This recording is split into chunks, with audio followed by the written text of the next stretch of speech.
Olá, seja muito bem-vindo. Não importa quem você é, acredite, Deus ama você. Meu nome é Carlos Magno e juntos oraremos e meditaremos a Deus, o Criador de todas as coisas. E se você puder, ajude alguém que você conhece e que precisa de uma mensagem de ânimo e esperança. Compartilhe, comente e deixe seu like.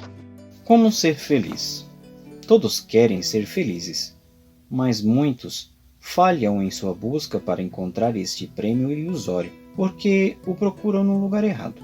O livro de Provérbios afirma: o que confia no Senhor, esse é feliz. Provérbios 16:20. E o Salmo 146:5 indica que aqueles que encontram ajuda e esperança em Deus conhecem a felicidade.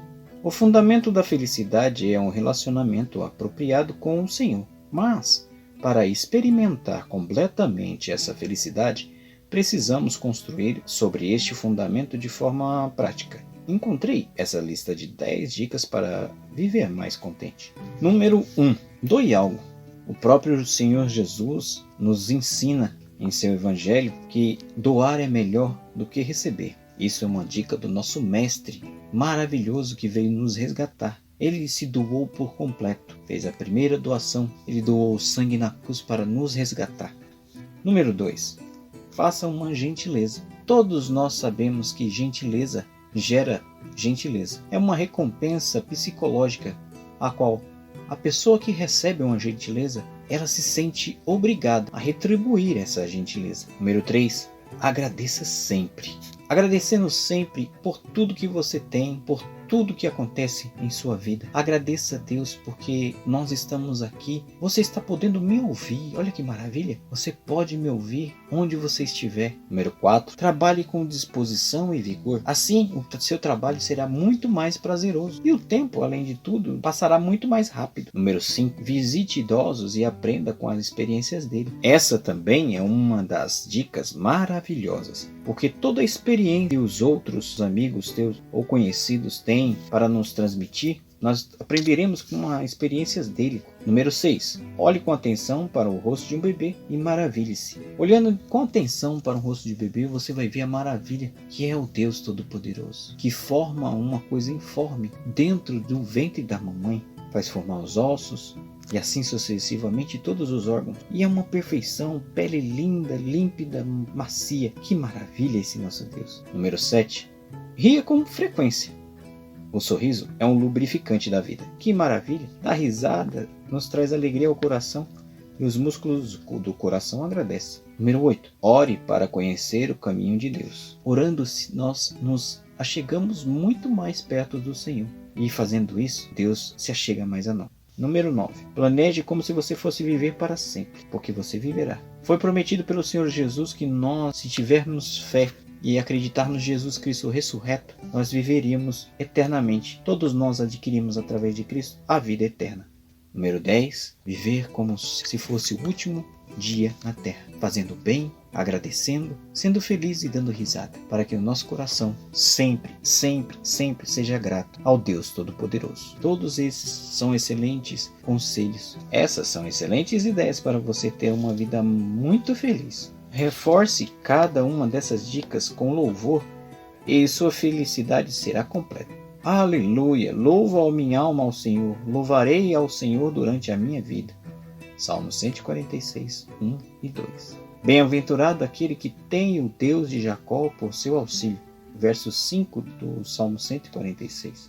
E a 11ª dica que quero te acrescentar é: confiar e obedecer ao Senhor traz a verdadeira felicidade. Glória a Deus por essa mensagem. Senhor Deus poderoso, Pai da eternidade, Criador de todo o universo, eu te peço, neste momento, habita o meu coração, minha mente, traz a tua vontade, Senhor, para a nossa vida, Senhor. Que sejamos instrumentos em tua mão para abençoarmos, Senhor, aquele necessitado. Peço nesse momento por minha vida espiritual, por minha vida financeira, por minha vida intelectual, pelos meus sentimentos, Senhor, pelos nossos vizinhos e nossos parentes. Vai tocando cada um e trazendo cada um para a tua vontade, cada um para o teu amor. Eu oro Tudo isso pedindo, Pai, porque sei que Tu és o Deus que pode todas as coisas.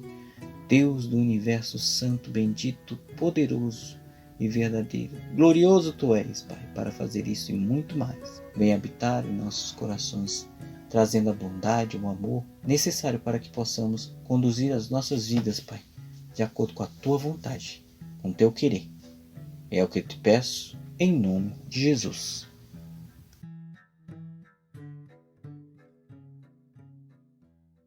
Olá, Deus abençoe a você e a sua casa. Muito bom dia, muito boa tarde, muito boa noite. A reflexão de hoje está lá no livro de 2 Samuel, capítulo 11, onde relata a história de Davi. Davi caiu em tentação de uma forma impulsiva, sem pensar nas consequências. O mais impressionante é que ele era conhecido como um homem segundo o coração de Deus. Foi ele que anos antes havia matado Golias, o gigante filisteu. Foi também Davi, o mesmo que havia sido divinamente designado para liderar a nação de Israel e que conduziu seu exército a muitas vitórias.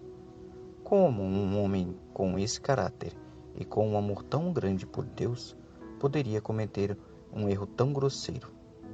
Nessa história vemos que ele cometeu ao menos 4 erros que o levaram a um pecado sexual.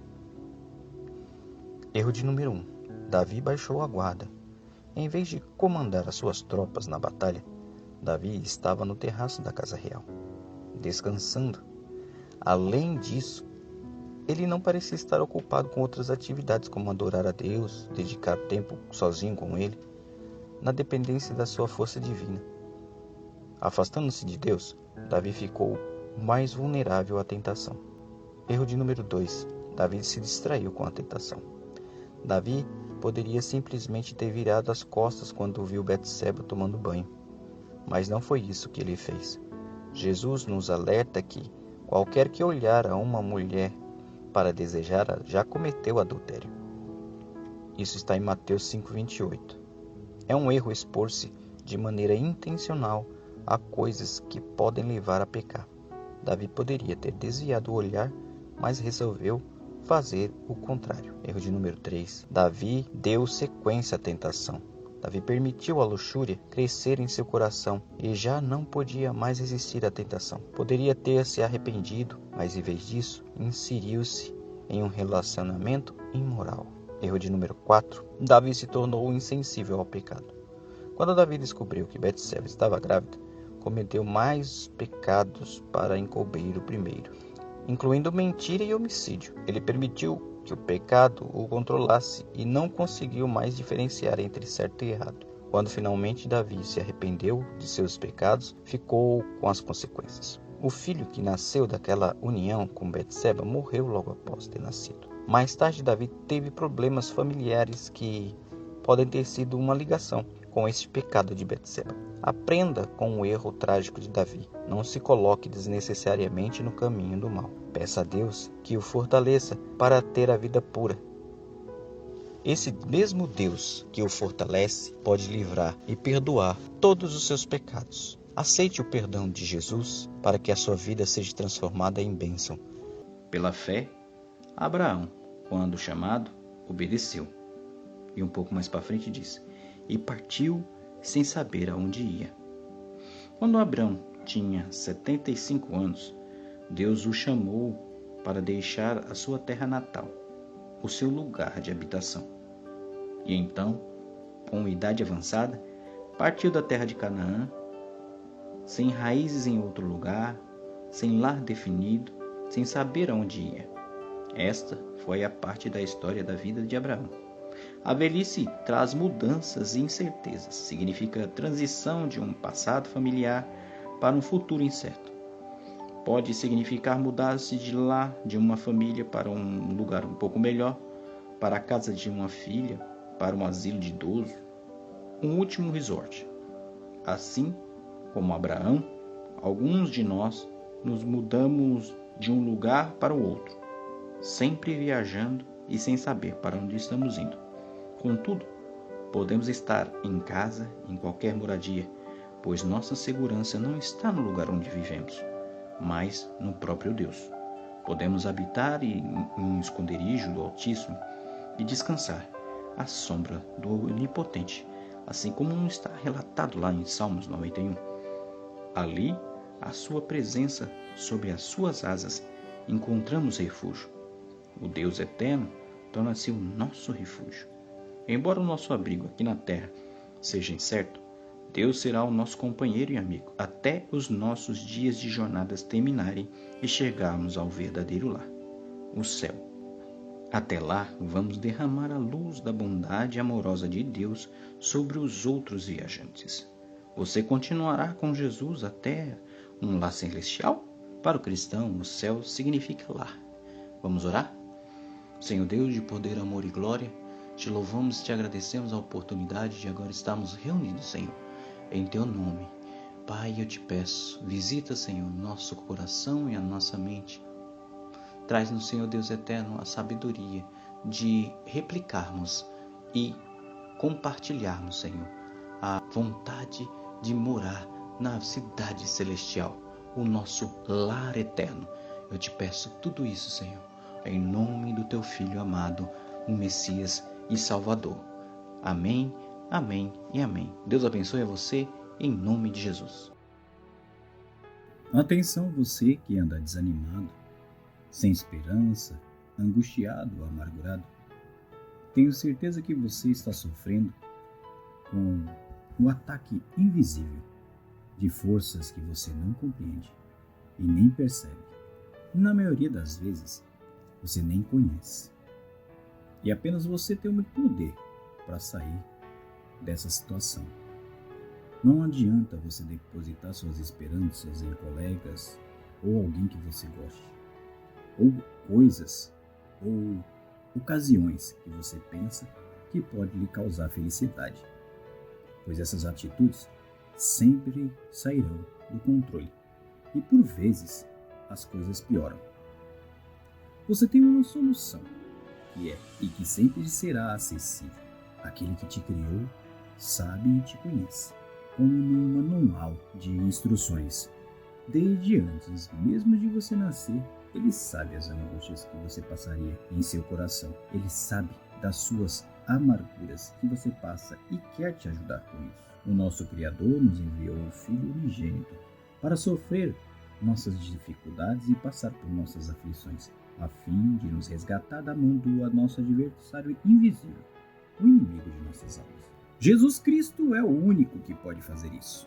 Ele te convida a permitir que carregue o seu fardo de amargura, angústia e de falta de esperança e troque-o por um fardo mais leve e suave. Ele que estava na criação do universo se oferece a você para te ajudar a superar essas adversidades. Basta você se achegar a Ele e, com a consciência voltada a Ele, se arrepender da vida que leva e entregar-se a Ele, pedindo para que o ajude na jornada para uma vida eterna. Entregue sua mente, seu coração, sua alma ao Senhor Jesus Cristo. Creia nele e Deus tudo fará em sua vida. Podemos orar? Faça essa oração junto comigo. Pai nosso que estás nos mais altos céus, invocamos o teu poder, o poder do teu nome, Senhor. E em nome de Jesus, nesse momento, repreendemos toda a obra do inimigo em nossas almas e todo o engano que ele coloca constantemente em nossa mente. Nós trazemos angústia, amargura e falta de fé. Senhor, transforma, ó grande Deus poderoso, transforma esse quadro em bênção para que possamos te glorificar através de mais essa obra, pois tu és maravilhoso, poderoso e grande Rei de guerra.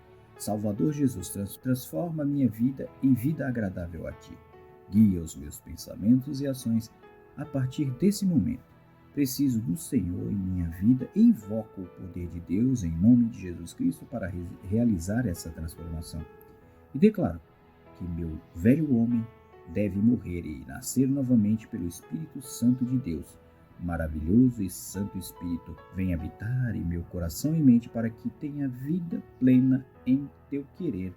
E te louvo, ó Deus Altíssimo, porque não me abandonou e enviaste o teu Filho Jesus Cristo, Messias Salvador, para me salvar, o extraordinário Espírito Santo para me auxiliar em minha jornada aqui na Terra, para que possa fazer o que foi proposto como missão de vida aqui neste momento. Guarda, guia, inspira e protege esse teu servo a partir de hoje, para que te sirva com alegria e a vida seja transformada em fé para auxiliar todos os que de mim precisem. Peço tudo isso em nome de Jesus Cristo, o que vive e reina para todos sempre. Amém. Degradação. Leitura bíblica. Gênesis 7, 17 a 24. Todos os seres vivos foram exterminados da face da terra, tanto os homens como os animais grandes. Os animais pequenos, que se moviam rente o chão, e as aves do céu foram exterminados da terra, só restando Noé e aqueles que com ele estavam na arca. Sempre que possível, dirijo-me a uma comunidade cristã situada numa região da capital de São Paulo, chamada Cracolândia. A maioria dos frequentadores dos programas religiosos vem daquela área degradada, salvos os voluntários e os missionários. Alguns deles também foram envolvidos com drogas no passado. A caminhada que faço para chegar até o local, por mais que por lá passe com frequência, sempre me choca. Não há como se acostumar com aquela degradação. Os versículos em destaque falam do extermínio de praticamente todos os seres vivos causados pelo dilúvio. Hoje, podemos dizer que a droga é um dos fatores que acaba com o ser humano. Mas, como faz isso aos poucos, é deprimente para quem acompanha esse processo. O vício, em geral, começa com um gole de bebida alcoólica ou com cigarro, apenas no pretexto de experimentar. Porém, após certo tempo, grande parte desses iniciantes termina naquela multidão. Quando vejo aquele quadro degradante, sempre me lembro do título de um famoso filme: Assim caminha a humanidade.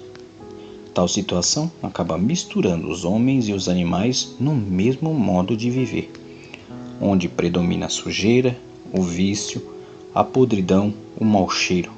Um quadro terrível. O capítulo no qual está o texto que lemos hoje começa com uma ordem de Deus a Noé: entra na arca. Hoje temos uma chance de deixar a corrupção que nos envolve, se entregarmos a nossa vida a Cristo. Ele é a nossa arca. Não caminhe como uma humanidade corrompida para não ter o mesmo fim. Se você vive com Jesus, siga o seu exemplo e demonstre a todos a diferença que ele faz em sua vida. Parar de seguir a humanidade corrupta e optar pelo caminho divino é experimentar a nova vida com Cristo. Vamos orar. Senhor Deus de poder, amor e glória, te louvo e agradeço por mais essa ocasião, Senhor, essa reflexão. Peço neste momento, tenha de misericórdia, Senhor, daquelas vítimas, ó Pai, do engano, vítimas dos vícios, vítimas, Senhor Deus eterno, de alguma aflição que passou na sua vida. Alcança eles, alcança os seus corações através do Teu Espírito Santo. Derrama da Tua graça, Senhor. Dá força para poder prosseguir. Eu oro tudo isso em nome de Jesus. Jesus ia crescendo em sabedoria, estatura e graça diante de Deus e dos homens. Lucas 2:52. Temos hoje no Brasil um grande debate sobre educação. Todos os problemas que o país enfrenta costumam ser lançados sobre a deficiência da educação. É comum ouvirmos que a violência, a pobreza, a corrupção, tudo seria devido à falha na educação. Quando vamos a um colégio, tanto particular quanto da rede pública principalmente, ficamos assustados com o procedimento dos alunos. O ambiente é de desrespeito com colegas e qualquer autoridade. O texto da leitura aponta algumas escolas frequentadas por Jesus. Ele passou notas altas na escola do lar, era obediente aos pais, como diz o texto, Ele crescia em sabedoria e em estatura, graça diante de Deus. Conforme demonstram seus conhecimentos em muitos episódios narrados nos evangelhos, foi aprovado nos termos sociais, sabia como relacionar-se com as pessoas, tanto que seu primeiro milagre se deu num casamento. Jamais desrespeitou as leis do governo, pagando devidamente seus impostos. Isso está escrito em Mateus 17, 14 e 25 ou Lucas 20, 22 e 25. E as regras do convívio social. Tirou nota alta na escola da solidão, há muitos registros de retiros para orações. Na escola da sinagoga instruía o povo. Na escola da providência ou do cuidado com o próximo, sua nota era altíssima. Uma escola em que Jesus se destacou como poucos foi a da tentação. Se tentação tivesse graduação, Jesus seria doutor. Que aula ele deu em Mateus 4. Tudo favorecia o inimigo, mas Jesus foi quem se saiu vitorioso. Por fim, podemos citar a escola da experiência. No texto de hoje, vemos que ele começou bem cedo. Aos 12 anos, impressionou os mestres no templo. Poderíamos então perguntar a nós mesmos: Jesus tirou nota máxima em todas as matérias. Quais têm sido as minhas notas? E as suas? Qual nota você se dá? Se a vida é uma escola, devemos aproveitá-la para nos tornar como Jesus. Oraremos. Pai Santo e Deus Eterno, sabemos que Tu és conhecedor de todas as coisas que existem no universo. Dá-nos, ó Deus, o conhecimento e a sabedoria. Ensina-nos, Senhor, mas primeiramente dá-nos um coração de alunos, Pai, de estudantes, Pai, de estudantes perfeitos na Tua mão, para que possamos ser espelho de Ti, Senhor. Queremos ter notas mais altas que Tu tem preparado para cada um de nós. Eu oro isso tudo em nome de Jesus Cristo, o perfeito Senhor que veio nos salvar do pecado. Amém.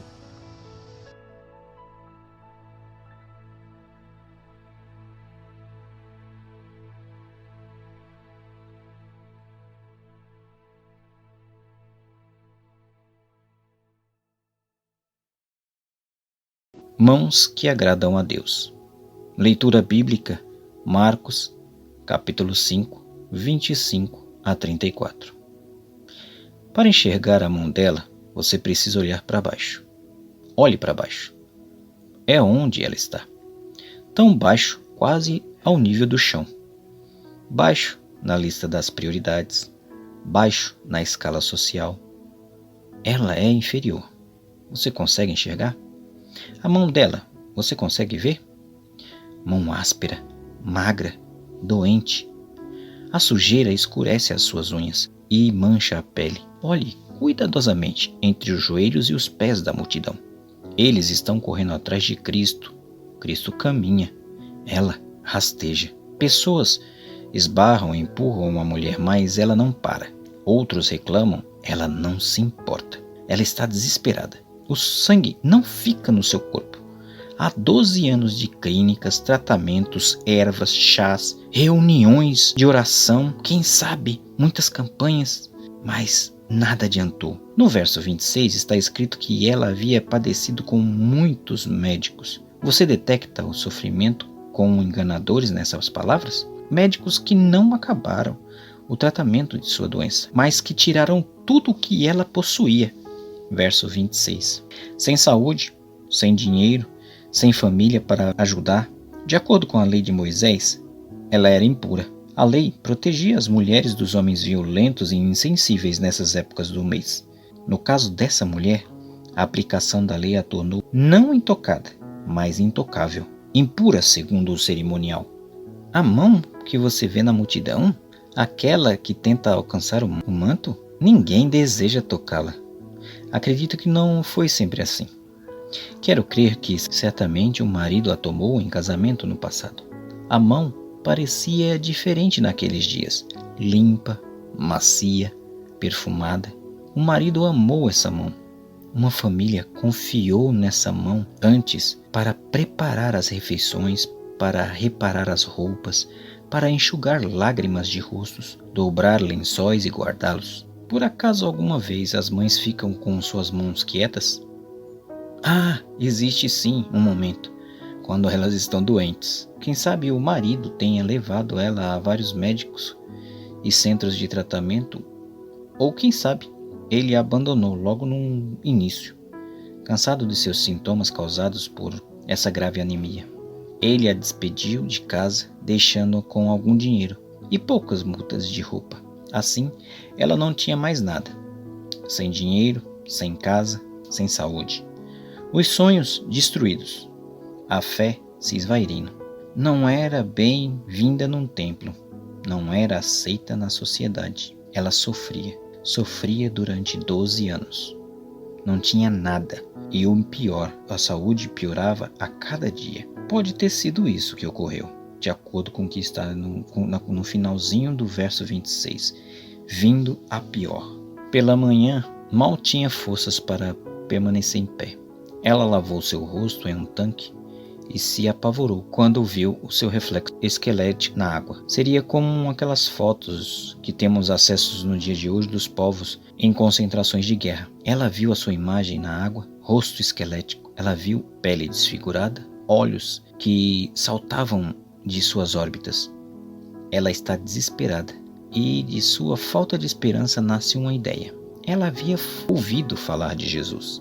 Verso 27. Qualquer comunidade até hoje tem uma central de fofoca, principalmente a comunidade dos doentes. O que se ouve entre os leprosos e os impuros é o seguinte: Jesus pode curar, Jesus está vindo, e a convite dos mestres da sinagoga. É muito intrigante encontrar o principal da sinagoga e esta mulher excluída em uma mesma história. Ele, poderoso, ela, miserável. Ele muito procurado, ela, insignificante. Ele, superior, ela, inferior. Mas a filha dele está morrendo. A tragédia os coloca no mesmo nível. Assim, eles se encontram no mesmo local, na mesma cidade e na mesma página das Escrituras. E com aquela multidão se aproximando, ela pensa: se eu apenas tão somente tocar suas vestes, sararei. Verso 28. No momento exato, ela rasteja e é esmagada, porém não liga. Alguém grita: sai do caminho! Ela não se importa. Continua, não para.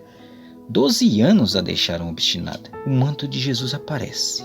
E quando as orlas azuis, que eram ornamentos de santidade dos homens judeus, aparecem, há quanto tempo ela não tocava uma coisa sagrada?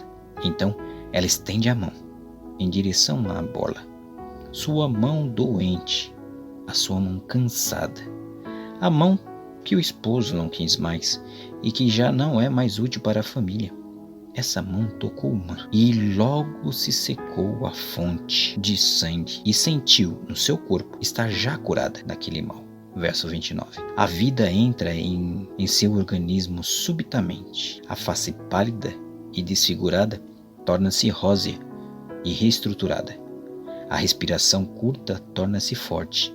A represa transborda e o rio inunda sua vida. A mulher sente a força em si mesma. E Jesus? Jesus percebe a saída do seu poder. Jesus, conhecendo que a virtude de si mesmo saíra, voltou-se para a multidão e disse: quem tocou as minhas vestes? Isto está no verso 30. Seus discípulos acham que é uma estranha pergunta. Vê a multidão que te aperta e dizes: quem me tocou? E ele olhava ao redor, procurando a quem fizera isso. 31 e 32. Será que podemos culpá-la por sua timidez? Ela não sabe o que esperar. Jesus podia repreendê-la, envergonhá-la. Além disso, ele era a sua última esperança. Ela havia procurado a ajuda de muitos outros antes de procurar a dele. E o povo? O que eles fariam? O que iria fazer o principal da sinagoga? Ele é justo, ela é impura. E aqui está essa mulher esticando-se até o convidado da cidade. Não é de admirar que ela esteja com medo. Entretanto, ela tem uma razão para ter coragem. Ela está curada. Então a mulher, que sabia que lhe tinha acontecido, tremendo e temendo, aproximou-se e prostrou-se diante dele e disse: toda a verdade. Toda a verdade desde que alguém parou para ouvir a sua história. Porém, quando essa mulher estende a mão para Jesus, ele a ouve. Com o principal da sinagoga esperando, uma garotinha morrendo e a multidão o apertando, Cristo ainda arranja tempo para uma mulher da periferia, usando uma vestimenta que ele não usou com mais ninguém naquela situação. O Senhor diz: filha, a tua fé te salvou, vai em paz e ser curada desse teu mal. Verso 34. E Cristo prosseguiu e ela prosseguiu. Mas nós conseguimos? Não conseguimos porque já passamos por isso, já fomos como esta mulher. Já estivemos ou estamos nessa situação. Já sentimos o que ela sentiu, desesperados, sujos, esgotados. A doença tirou-lhe a força. O que tirou as nossas? Bebidas, noitadas, trabalho errado, gravidez precoce, muita correção, perseguições, angústias. Será que a mão dela não é a nossa mão? Se for, tenha coragem. A família pode afastar-se. A comunidade pode até evitar. E Cristo? Cristo quer tocá-la quando a sua mão aparecer